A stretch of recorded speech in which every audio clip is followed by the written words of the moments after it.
Hello എല്ലാവർക്കും നമസ്കാരം. അപ്പം ഇന്നൊരു രാവിലത്തെ വിശേഷമാണ് കേട്ടോ. അപ്പം കുറച്ച് രാവിലത്തെ കാര്യങ്ങളും കൂടി നിങ്ങളെ കാണിക്കാമെന്ന് വിചാരിച്ചു കേട്ടോ. അപ്പോൾ രാവിലെ എഴുന്നേറ്റ് ഞാനാണെങ്കിൽ ബീൻസും എന്താ പറയുക ബീട്രൂട്ടും കൂടെ തോരനാണ് വയ്ക്കുന്നത് രാവിലെ. അപ്പം ഞാൻ തലേദിവസം തന്നെ ഈ ബീൻസിൻ്റെ നാരൊക്കെ കുറച്ചൊക്കെ ഒന്ന് കളഞ്ഞ് ഫ്രിഡ്ജിലേക്ക് എടുത്ത് വെച്ചിട്ടുണ്ടായിരുന്നു. അപ്പോൾ അത് കുറച്ചേ ഉള്ളായിരുന്നു. അപ്പോൾ അത് വെറുതെ കളയണ്ടെന്ന് വെച്ച് പെട്ടെന്ന് തന്നെ അതങ്ങ് എടുത്ത് തീർക്കുക കേട്ടോ. പിന്നെ ബീട്രൂട്ടും ഒരു സവാളയും കൂടെ ഞാൻ പ്രത്യേകം ഒരു ചോപ്പറിലോട്ടിട്ട് ഞാനൊന്ന് അടിച്ചെടുക്കും കേട്ടോ. അതാകുമ്പം നമ്മൾ കൊത്തിപ്പൊടിക്കാൻ നിൽക്കേണ്ട.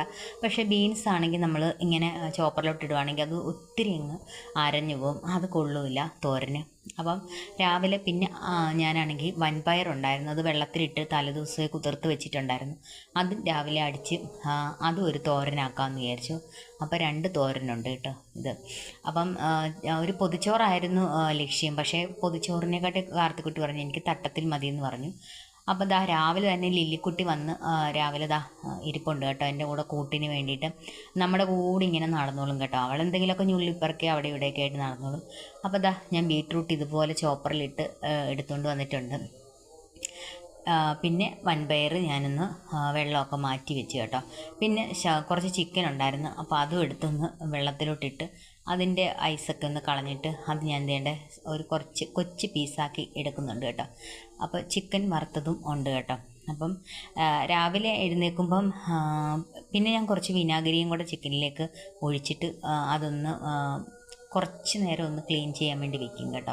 അപ്പോൾ വിനാഗിരിയിൽ ഒഴിച്ചിടുന്നത് നല്ലതായിരിക്കും. പിന്നെ ഒരു ചമ്മന്തി ഉണ്ട്. അപ്പോൾ നമ്മുടെ വീട്ടിൽ തന്നെ ഉള്ളൊരു ഉണ്ടമുളകൊക്കെ ഇട്ട് ഇതിപ്പം ഞാനാണെങ്കിൽ ജീരകവും വെളുത്തുള്ളിയും ഉണ്ടമുളകും കൂടെ നമ്മുടെ തോരന് ചതച്ചെടുക്കുക കേട്ടോ. അപ്പം തോരൻ അങ്ങ് വെച്ച് കഴിഞ്ഞാൽ തോരനും കൂടെ ഇതേ ഒരു ചീനിച്ചട്ടിക്കകത്ത് വെക്കാമല്ലോ. അപ്പം അതുകൊണ്ട് തന്നെ ഞാൻ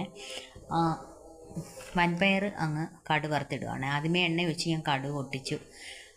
പിന്നെ അത് കഴിഞ്ഞിട്ടാണ് ഞാൻ നമ്മുടെ അരച്ച് വെച്ചിരിക്കുന്ന അരപ്പും വെളുത്തുള്ളിയും ജീരകവും എല്ലാം കൂടെ മുളകും കൂടി ഇട്ട് ആ അരപ്പ് അങ്ങോട്ട് ഇട്ട് കൊടുത്ത് പിന്നെ കുറച്ച് മഞ്ഞൾപ്പൊടിയും കൂടി ഇട്ട് നന്നായിട്ട് നമ്മൾ ഇളക്കി കൊടുക്കണം കേട്ടോ. അപ്പോൾ അതിൻ്റെ ഒരു ചെറിയ പച്ചമണം ഒന്ന് മാറ്റി കഴിയുമ്പോഴത്തേക്കും നമുക്ക് നമ്മുടെ എന്താ പറയുക വൻപയർ ഇട്ട് കൊടുക്കാം. അപ്പം നല്ല ടേസ്റ്റാണ് കേട്ടോ. കഴിക്കുന്നവർക്കൊക്കെ വൻപയർ നല്ല ടേസ്റ്റായിരിക്കും. പിന്നെ ഞാൻ കുറച്ച് കുരുമുളകും കൂടി ഇട്ടായിരുന്നു കേട്ടോ. അത് ഇതിൽ കാണിക്കാൻ പറ്റിയില്ല.